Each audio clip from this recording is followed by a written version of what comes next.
안녕하세요. 하루피스 말씀 충전 하필 큐티 조정환입니다. 오늘 함께 나눌 하나님 말씀은 창세기 18장 1절에서 15절까지 말씀입니다. 주님께서 마므레의 상수리 나무 곁에서 아브라함에게 나타나십니다. 한창 더운 대낮에 아브라함은 자기 장막 어귀에 앉아 있었다 이렇게 표현하고 있어요. 여기서 주님께서 아브라함에게 나타나셨다라고 설명하고 있는 것은 이야기를 들려주고 있는 이 기록자가 하는 말이죠. 한마디로 말해서 아브라함은 지금 하나님께서 나타나셨는지 아닌지에 대해서 전혀 알지 못하는 상황이라고 하는 겁니다.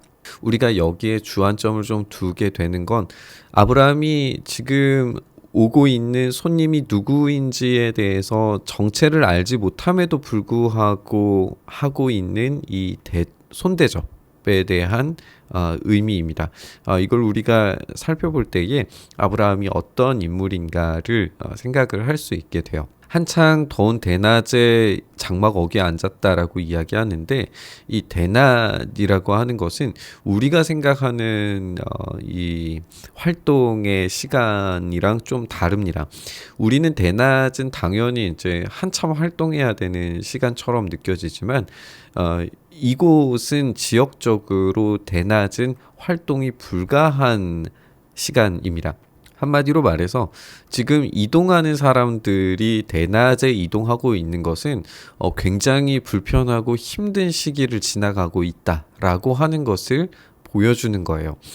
다른 사람들은 다 이 시간에 쉬거든요. 아브라함도 자기 장막 어귀에 앉았다라고 하는 것은 낮잠을 취하려고 하는 그런 장면을 떠올리게 만들 수 있어요.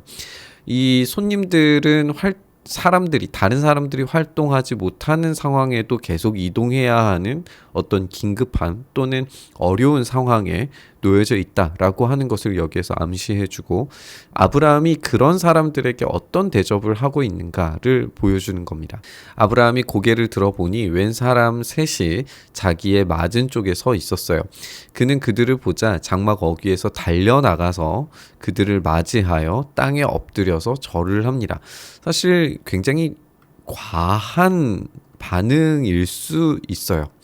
땅에 엎드려서 절을 한다는 건 굉장한 손님을 지금 맞이하고 있다라고 하는 의미고, 달려나가다라고 하는 건 자기가 지금 쉬려고 하는 것을 포기하고 긴급하게 움직이고 있기 때문에 지금 아주 긴급하고 과한 방식으로 반응하고 있단 말이 됩니다. 아브라함이 말하기를 손님들께서 저를 좋게 보시면 이 종의 곁을 그냥 지나가지 마시기 바랍니다 라고 이야기하면서 물을 좀 가져오라고 하셔서 발을 씻으시고 이 나무 아래서 쉬시기 바랍니다. 아까도 이야기했던 것처럼 지금 이 시간은 활동하기 힘든 시간이고 이 힘든 시간에 쉼을 바라는 이런 모습을 우리가 보게 돼요. 그러니까 아브라함은 손님들에 대해서 이 힘겨운 시간을 잘 회복하기를 바라는 모습을 보게 됩니다. 누구인지 모름에도 불구하고 아주 극진한 대접을 하는 걸 우리가 보게 돼요. 여기에서 어떤 모습으로도 손님들, 이 사람들이 사람으로 표현되지 어떤 외형적으로 신적인 형태를 가지고 있다라고 하는 뉘앙스조차 전혀 발견할 수 없습니다. 그렇다면 아브라함이 보여주고 있는 이 과한 이 손님 대접을 어떻게 생각을 해야 할까를 좀 고민해 보면, 사실상 아브라함도 그런 힘든 시간을 지날 때에 하나님의 도우심으로 말미암아서 그 과정들을 헤쳐나갔잖아요. 그런 과정들이 아브라함에게 있어서 자신의 힘든 시간을 그렇게 하나님께서 지나가게 만드셨다면 나도 누군가의 힘든 시간들을 지나갈 때에 그렇게 받은 은혜대로 반응해야겠다라고 하는 그런 의미를 가지지 않았을까 생각이 들어요. 우리가 여기에서 언제 눈치챘는지에 대해서도 알 수가 없는데 우리가 뒤에 이어지는 이야기와 함께 좀 묶어보면 이미 지금 아브라함은 그 사람이 누군지는 모르지만 어쨌든 하나님께서 자신에게 하신 방식 그대로 돌려주는 모습을 우리가 볼 수 있다. 이걸 우리가 좀 지적해야 될 것 같아요. 손님들께서 잡수실 것을 제가 조금 가져오겠습니다. 이렇게 이 종에게 오셨으니 좀 잡수시고 기분이 상쾌해진 다음에 길을 떠나시기 바랍니다. 그들이 대답했습니다. 좋습니다. 전 그렇게 하라고 하시면 사양하지 않겠습니다. 라고 하면서 이 여정을 잠시 쉬어가는 모습을 보게 됩니다. 아브라함이 장막 안으로 뛰어들어가서 사라에게 말해요. 빨리 고운 밀가루 3스아를 가지고 와서 반죽하여 빵을 좀 구우시오. 여기에 고운 밀가루라고 하는 이 재료는요, 하나님께 예배하는 제물을 만들 때 사용하는 것으로만 구약 성경에서 나오거든요. 그러니까 이 고운 밀가루 3스아라고 하는 것은 상당히 고급 재료라고 하는 것을 알 수 있고, 이 3스아라고 하는 것은 대략 한 8리터 정도 된다고 해요. 그러면 우리가 1리터 정도 되는 밀가루 8병을 생각하면 되니까 이 엄청나게 많은 양입니다. 사실 3명이서 먹을 수 있는 양은 아니에요. 훨씬 더 많은 양이죠. 그리고 집짐승 떼가 있는 대로 달려가서 기름진 좋은 송아지 한 마리를 끌어다가 하인에게 주니 그것으로 잡아서 요리를 하게 됩니다. 지금 기름진 송아지 한 마리도 사실 왕에게나 대접할 만한 그런 아주 귀중한 재료입니다. 그것을 지금 내고 있어요. 또 엉긴 젖과 하인이 만든 송아지 요리를 나그네들 앞에 차려놓았다. 이렇게 되어져 있습니다. 지금 이렇게 엄청난 재물을 제공해 주는 것은 하나님과 천사들이라고 하는 것을 알아차렸다라고 하는 심증은 됩니다. 그런데 물증이 없어요. 여기서 알려주지를 않기 때문에 우리가 뒤에 가서야 이제 확신을 하게 되지만 여기에서까지도 아직 알지 못합니다. 그냥 단지 나에게 베풀어 주신 은혜를 하나님께 다시 돌려드리듯이 나에게 온 손님에게 그렇게 행한다라고 하는 것만 보여줄 수 있어요. 이게 왜 그렇게도 중요한지를 생각을 해보면 그쪽 문화에 따르면 손님을 대접하는 것은 명예와 관련되어져 있습니다. 이 명예는 그 목숨보다도 중요한 거예요. 그러니까 이 명예를 지키기 위해서 손님을 얼마나 극진하게 대접하는지가 내 명예와 달려져 있어요. 그러면 지금 아브라함의 명예는 하나님께서 주신 명예죠. 왜냐하면 자신이 어렵고 힘든 시기를 거쳐서 또 이집트에서 당했던 그런 상황들을 벗어나서 여기까지 온 것이 하나님께서 주신 은혜 아니면 도무지 불가능한 삶이잖아요. 그리고 그 전쟁 가운데에서도 그 세계 전쟁 가운데에서도 승리케 하시는 게 하나님께서 주신 승리다. 우리가 함께 나눴었기 때문에 자신의 명예는 하나님이 주신 명예예요. 그것을 가지고 손님을 대접해야 되기 때문에 이런 반응들이 극진하게 나옵니다. 그러나 이런 반응들로 손님들을 극진하게 대접할 때에 이 심증이 곧 또 이제 확신으로 변하게 되는 것을 보게 되죠. 그 힘든 시간대를 지나가는 이 손님들은 마침내 가장 힘든 시기를 지나가고 있는 롯을 구출하는 손님들이 될 겁니다. 우리가 그 이야기를 좀 대비해서 볼 필요도 있고 오늘 이야기에서도 바로 그런 하나님의 명예를 지키는 그렇게 크게 손님 대접을 하고 있는 아브라함을 발견하게 되는 겁니다. 그들이 아브라함에게 물었어요. 대개 부인 사라는 어디에 있습니까? 여기에서 이제 거의 확신에 가까운 이야기를 우리가 보게 되죠. 사실 부인이 어디에 있는지는 당연히 알 수밖에 없어요. 왜냐하면 지금 음식을 차리고 가지고 오고 있기 때문에 그래요. 그러니까 부인이 지금 어디에 있느냐라고 하는 질문 자체는 되게 이상한 이야기예요. 어디 있는지 뻔히 알고 있고 또 소개를 했을 것이고 또 그 식사 자리에 참여하지는 않았다고 하더라도 누가 어디에 무엇을 하고 있는지 지금 식사 자리에서 뻔히 알고 있는 거죠. 근데 이 질문 자체가 되게 이상한 거죠. 사라라고 하는 이름을 도대체 어떻게 알았을까요? 그리고 어디에 있습니까? 어디에 있느냐라고 하는 이 질문은 아담에게 그리고 가인에게 하셨던 질문이기도 합니다. 그러면 우리가 이제 생각할 때에 이거는 분명히 하나님께서 지금 말씀하고 계신다. 왜냐하면 누군지도 모르는 손님이었는데 사라라고 하는 이름을 지금 부르고 있고 어디에 있느냐라고 하는 이 질문을 통해서 지금 하나님께서 마치 나타나셔서 질문하고 계시는구나 라고 하는 것을 지금 발견하게 되는 거죠. 아브라함이 대답합니다. 장막 안에 있습니다. 그때 주님께서 말씀하십니다. 다음 해 이맘때에 내가 반드시 너를 다시 찾아오겠다. 장면이 갑자기 확 바뀌는 것처럼 느껴지지만 이거는 우리가 한글 성경을 읽을 때 이렇게 느껴지는 것이고, 지금 이미 여기에서 아브라함에게 물었다라고 하는 그 순간부터 이야기는 좀 달라져요. 그리고 지금 그들이 주님께서 막 이렇게 복수와 단수가 계속 교차적으로 이야기되고 있기 때문에 굉장히 좀 신비로운 느낌을 가져다 준다라고 학자들은 지적을 하기도 합니다. 어쨌든 다음에 이맘때에 반드시 다시 찾아오겠다 말씀하시면서 그때 사라에게 아들이 있을 것이다 라고 이야기를 해요.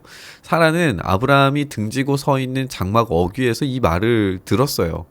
아브라함과 사라는 이미 나이가 많은 노인들이고 사라는 월경마저 그쳐서 아이를 낳을 나이가 지난 사람이다 라고 하는 지금 이 서술자 내러티브를 지금 이야기하고 있는 나레이터가 지금 아브라함과 사라가 나이 많아서 아이를 낳을 수 없는 상태입니다 라고 하는 것을 설명하고 있어요. 이게 얼마나 고통스러운 시간들을 지나가는지에 대해서는 우리가 더 말하지 않아도 될 겁니다. 사라는 자기의 종을 통하여서 아들을 낳게 됨을 통해 자기의 명예가 실추되는 걸 경험했어요. 자신 자체는 굉장히 이 저주받은 여인이라고 하는 인식 속에서 살아갔을 것이고, 그리고 종에게조차도 밀려나는 듯한 느낌을 받게 되면서 이 여자 주인으로서의 명예가 완전히 꺾여져 있는 상태이죠. 그런데 여기서 아들이 있을 것이다 라고 하는 약속을 하나님께서 주시기는 하셨지만 그 약속이 성취되는 것을 경험하지는 못하고 있단 말이에요. 하나님의 약속이 성취되지 못했을 때 경험하는 인간의 상태는 굉장한 비참함이죠. 그렇기 때문에 이 사라는 기력이 다 쇠진하고 나의 남편도 늙었는데 어떻게 나에게 그런 즐거운 일이 있으랴라고 속으로 웃으면서 중얼거리게 됩니다.